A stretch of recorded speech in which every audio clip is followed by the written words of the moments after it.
ध्यान पूर्वक पहले जो हमने इस देश के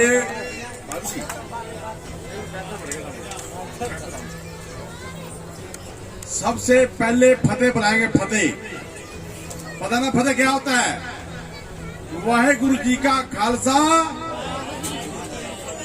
एक खालसा पंथ की नींव रखने वाले कौन है, किसी को पता है?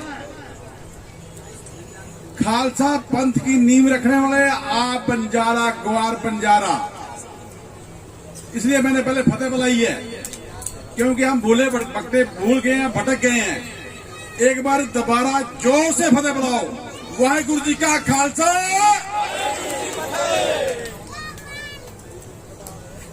सबसे पहले मैं मंच संचालक डागर साहब का धन्यवाद करता हूं। मैं एसपी सिंह लवाना, मेरा नाम, पूरा नाम एसपी सिंह। सिंह मतलब समझते? सिंह का मतलब क्या होता है? ये नाम दिया आपको गुरु गोविंद सिंह ने। गुरु गोविंद सिंह ने सिंह बनाया था। ये पवार साहब, ये सिंह की पदवी गुरु गोविंद सिंह ने दी है। और गुरु गोविंद सिंह को खालसा बनाने वाला कौन है? बोलिए कौन है? आज इस मंच पर संचालन कर रहे डागर साहब और इसके प्रबंधक आयोजक रवि बंजारा जी, हेमराज बंजारा जी, मैं इनका शुक्रगुजार करता हूं, धन्यवाद करता हूं। और मेरे बहुत ही सूझवान मेरे भाई, हमारे साथी माननीय जेपी पवार जी, जो राजनीति में बड़े सक्रिय हैं और दिल्ली, देश के दिल के अंदर बंजारा समाज की आवाज उठाते हैं, जेपी बंजारा जी। साथ में आए शोक वर्तिया जी, जो डीएनटी समझते क्या होता है? गमांतु, अर्ध गमांतु जातियां। हम लोग घूम फिर के बिजनेस करने वाले लोग हैं, गमांतु जाति। अभी संजय गुज्जर जी बता रहे थे ना कि हम लोगों के ऊपर एक क्रिमिनल एक्ट लगा था, गौरव ने लगाया था क्रिमिनल एक्ट। वो इसलिए लगा था क्योंकि देश की राजनीति चलाने वाले, देश को राजनीति का रास्ता दिखाने वाले, देश की राजनीति नहीं, देश की आर्थिक स्थिति को बहुत ही सख्त बनाने वाले बंजारा समाज ही सिर्फ जानते थे कि उत्तर से भारत और उत्तर से दक्षिण और पश्चिम से पूर्व कैसे पहुंचना है। ये आपकी शक्ति थी। इसलिए हमारे मंच पर बैठे मेरे साथी नरेश बंजारा जी आए हैं दिल्ली से, धर्मसोत जी आए हैं, माननीय मेरे भाई, छोटे भाई आरके राठौर जी हैं, हमारे लंबरदार जी, जगमाल जी जो कुरुक्षेत्र से आए हैं, मैं सबका धन्यवाद करता हूं। और मेरे सामने मेरे भाई, मेरे बुजुर्ग, मेरी माताएं और बच्चों, मैं आपका भी धन्यवाद करता हूं कि आप मेरे को बड़े ध्यान से सुन रहे हैं, ये मेरे को बड़ी खुशी है। लेकिन जो हम आपको बताएंगे, अभी 5-10 मिनट टाइम मिला है, आपकी आंखें नहीं खोलेगा। आपके अंदर की प्रक्रियाएं ना, जो अंदर की प्रक्रियाएं, गहराई पे जाके आपके अंदर की प्रक्रिया को खोलेगा, तब आंखें खुलेंगी कि बंजारा समाज की क्या ताकत थी और क्या ताकत आज है। मैं पूरे देश में भ्रमण करता हूं और मैंने एक आदमी की मीटिंग भी करी है और 5 लाख बंदों की भी मीटिंग करी है पूरे देश में। 5-5 लाख लोगों को बड़ी बड़ी राजनीतिक पार्टियां भी हमें बुलाती हैं, लेकिन हम किसी राजनीति की पार्टी के चुंगल में आने वाले नहीं हैं, क्योंकि हम अपने सिपाही हैं, अपने समाज के सिपाही हैं। हमें बुलाते हैं, अपने समाज की बात रखते हैं। लेकिन आपको जो अभी डागर साहब, गुज्जर जी कह रहे थे, माननीय पवार साहब कह रहे थे कि हमें जो आरक्षण चाहिए, और आरक्षण ऐसे नहीं मिलता। देश को आजादी मिली थी, भगत सिंह ने लड़ा था, सुखदेव ने लड़ा था, गुरुदेव ने लड़ा था, मुगलों से आजादी लड़ी थी। तो बाबा लखी शाह बंजारा, भाई मक्खन शाह लबाना, भाई मणि सिंह का नाम सुना किसी ने? आप लोगों ने भाई मणि सिंह का नाम सुना है? किसी ने हाथ खड़े करिए। भाई मणि सिंह बिंजरावत, मार गवार, मार योद्धा, इस देश ने आजादी दिलाने वाला भाई मणि सिंह जी। जो बाबा लखी शाह बंजारा के दामाद थे, जंगी भंगी हेमू भूकिया। हेमू भूकिया जब अकबर इस देश में आया था ना, मुगल सल्तनत का पहला अकबर आया था इस देश में राज करने के लिए, तो हेमू भूकिया ने उसको 22 बार हराया, पानीपत की लड़ाई में हराया। सूरी डेस्टिनेशन होती है पहले, सूरी शेरशाह सूरी सुना होगा किसी ने, पढ़े लिखे लोग बैठे हैं। शेरशाह सूरी जो मार्ग बने हैं ना, उस सूरी साम्राज्य के हेमू भूकिया बंजारा प्राइम मिनिस्टर बने थे उस वक्त, पहले प्राइम मिनिस्टर देश के। तो मेरे मंच पर सीन मेरे साथी मेरे भाई कह रहे थे, सब कुछ मैं सुन रहा था, उन्होंने बहुत अच्छा आपको ज्ञान दिया, लेकिन हमें जागने की जरूरत अब नहीं है। जेपी पवार जी ने बोला कि हम जाग चुके हैं, जब तक हम अंदर से जागेंगे नहीं हमें आजादी नहीं मिलेगी। भगत सिंह लड़ा था देश के लिए और आपने हमने लड़ना अपने के लिए। क्या हमारे में इतना भी दम नहीं है, हमारे में इतनी भी योग्यता नहीं है कि हम अपने घर के लिए नहीं लड़ सकते? बताइए आप, हम लोगों को लड़ना चाहिए कि नहीं लड़ना चाहिए? अब मंच पर थोड़ा ध्यान सुने सर। भाई मणि सिंह बजरावत, लखी शाह बंजारा का दामाद, जिन्होंने सिख खालसा बनाया, सिख कम्युनिटी सिख कौम को पैदा करने का काम किया। गुरु गोबिंद सिंह को पढ़ाने वाले कौन थे? भाई मणि सिंह, उसे गुरु थे। गुरु गोबिंद सिंह के गुरु भाई मणि सिंह बजरावत।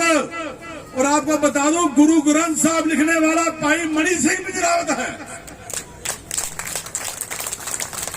आप सिख हो, सिख कौम को बनाने वाले आप हो, और सिख का मतलब होता है सीखना। अभी पवार जी क्या कह रहे थे? बच्चों को पढ़ाओ। जेपी पवार जी कह रहे थे बच्चों को पढ़ाओ, कह रहे थे ना, सीखना, सिखाना नहीं, सीखना। सीखने का मतलब सिख, सिख का मतलब है सीखना।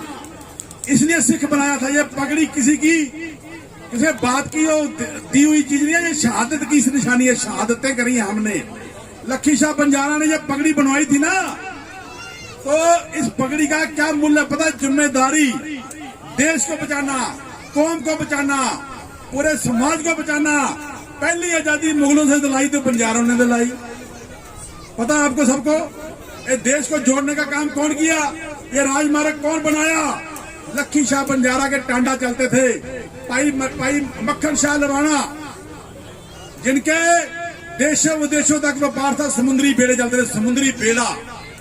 गुरु तेग बहादुर, 9वें गुरु सिखों के ढूंढने का काम, उसको पकड़ करने का काम किया तो बंजारा, मक्खन शाह लवाना। उसका अंतिम संस्कार किसने किया? लखी शाह बंजारा। कितनी बढ़िया, कितना बड़ा आपका योगदान है इस देश को बनाने का। ये दिल्ली की जितनी भूमि है ना, पवार साहब ने गिनाई, आपको मैं गिनाता हूं। डोला गांव से लग जाइए, मालचा मार्ग, कनॉट प्लेस, नरेला, पूरा जितना पार्लियामेंट है, जितने भी संसद के जितने भी सरकारी मंत्रालय के भवन हैं, जितना ये दिल्ली का 12,000 एकड़ लैंड लखी शाह बंजारा की मालकियत है। जहां पे खून का कतरा नहीं, खून की बाल्टियां गिरी हैं। इस देश के को आजाद कराने के लिए बंजारा ने खून के कतरे नहीं दिए, नहरें चलाई हैं। इसलिए मेरे भाइयों बहनों, मैं चाहूंगा कि हमें लड़ाई लड़नी है तो एकत्र होइए, दिल्ली में पधारिए। अभी हमारे डीएनटी के अध्यक्ष बैठे हरियाणा के अशोक वर्तिया जी। जो डीएनटी का मतलब होता है डी नोटिफाइड ट्राइब, यानी कि गमांतु, अर्ध गमांतु जातियां। क्योंकि गोरों ने जो हमारी जाति के ऊपर जो नियम लगाए थे कि एक गांव से दूसरे गांव जाना मना है बंजारा को, ये भी बात मैं बता दूं आपको बात, इसलिए करी थी कि हम इनको टक्कर दे रहे थे। मुगलों को भी पता था और गोरों को भी पता, टक्कर दे सकता है तो सिर्फ बंजारा दे सकता है। इस देश को जब ये किला बना होगा, आपने देखा कुरुक्षेत्र के पास 7,000 एकड़ में किला है, लोहगढ़ किला। बाबा बंदा सिंह बहादुर के साथ 5 बंजारा चले थे, सिर्फ 5 बंजारा। बंदा सिंह बहादुर जब औरंगजेब के साथ लड़ा, 7,000 एकड़ में किला बनाया और पता था कि ये राजधानी बनेगी, सिखों की राजधानी, बंजारों की राजधानी लोहगढ़। जमुनानगर, कुरुक्षेत्र और हिमाचल के बीच में लोहगढ़ है। एक बीबी तालियां बजा रही है, सिर्फ एक माता बहन तालियां मार रही है। आपको खुशी होनी चाहिए, आपको आपके मन में इतना बड़ा कॉन्फिडेंस, विश्वास पैदा होना चाहिए कि आप ऐसे योद्धा लोग हैं। मैं चाहूंगा कि दिल्ली में जब डीएनटी की मीटिंग हो, आप प्रण कीजिए कम से कम 200 आदमी यहां से पहुंचना चाहिए। आप प्रण कीजिए मेरे बुजुर्गों, मेरे भाइयों, जो नौजवान बच्चों, 26 तारीख इसी महीने की अगर दिल्ली में आप 200 बंदे लेके पहुंचोगे तो आपकी आवाज कल दिल्ली में नहीं पूरे हिंदुस्तान में गूंजेगी। इसलिए मैं तो व्यर्थ का बात कोई नहीं करूंगा आपके साथ। मेरे पास बहुत सामग्री है। गुरु ग्रंथ साहब में 48 बार बंजारों का नाम आता है, 48 टाइम।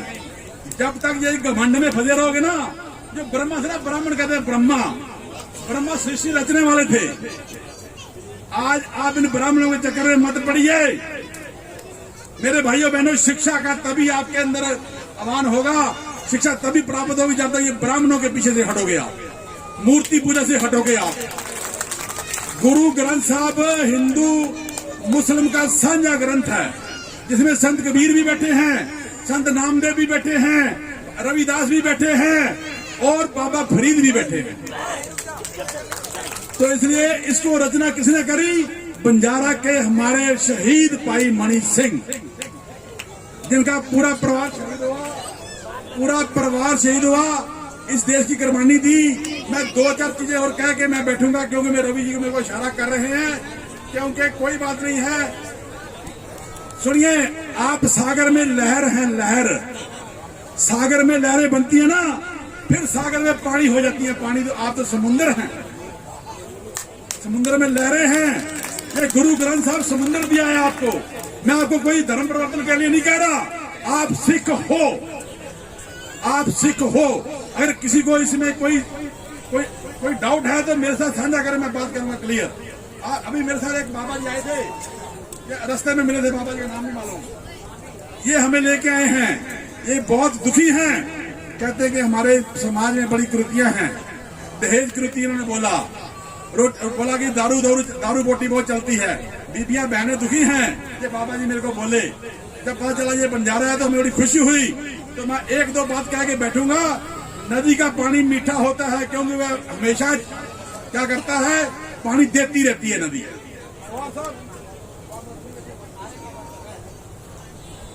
आरके जी, मैं 1 मिनट के बाद खत्म कर रहा हूं।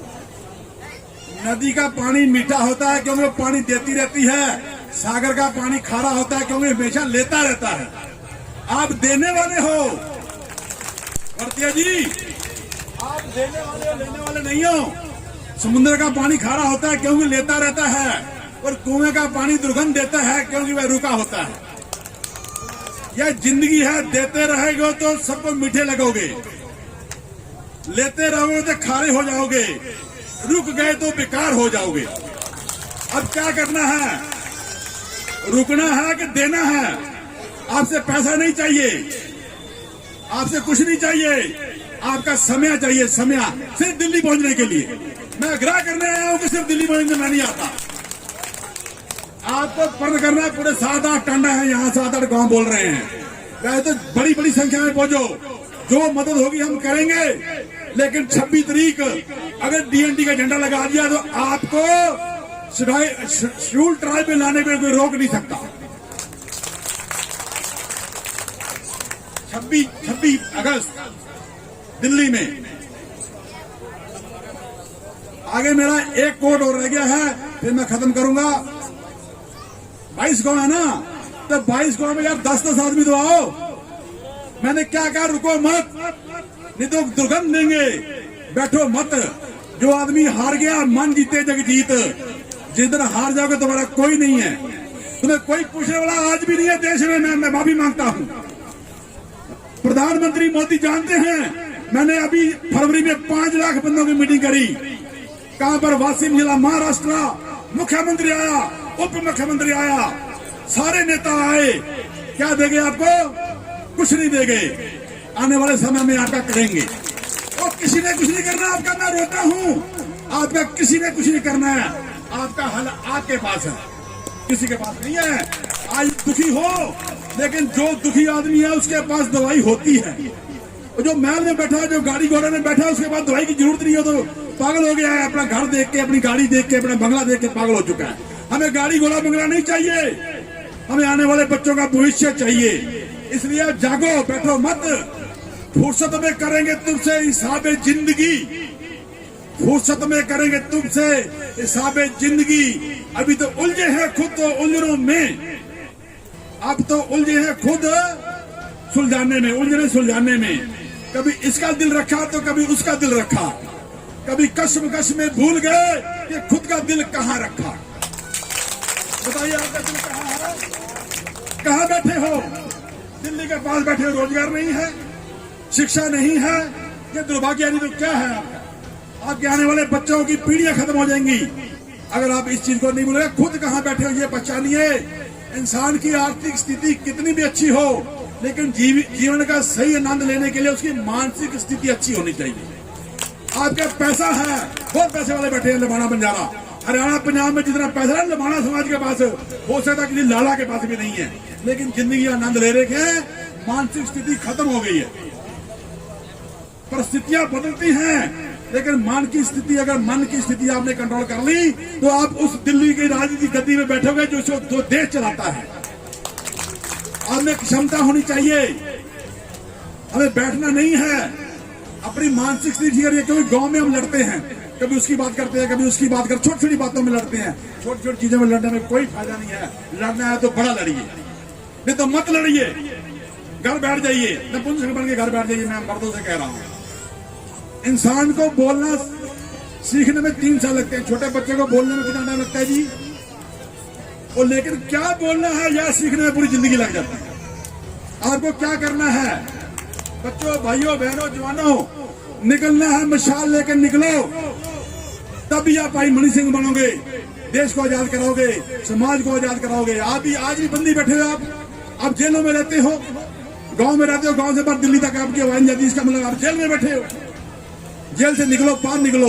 इसलिए ज्यादा बातें नहीं करूंगा, मेरे पास बहुत सामग्री है। समाज के इतिहास मैंने बोला नहीं है, इतिहास बोलने के लिए 2-4 घंटे चाहिए। हम आध्यात्मिक स्टडी करते हैं, लेकिन गुरु ग्रंथ साहब ने आपको जगह दी, क्योंकि लिखने वाले भी आप हो, आप बैठे भी उसके अंदर हो। इसलिए आपको किसी देवी देवता की पूजा करने की जरूरत नहीं है। मैं माफी करता हूं, अब मैं धार्मिक बात नहीं करता।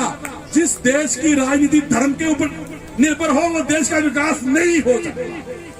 आपको लड़ाएंगे, कभी हिंदू कहेंगे, कभी मुस्लिम करेंगे।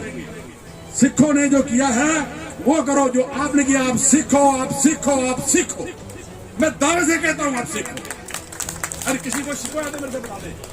तो मैं सारे मंच का दोबारा मैं सम्मानित करता हूं। भाइयों बहनों, कभी फिर मिलेंगे।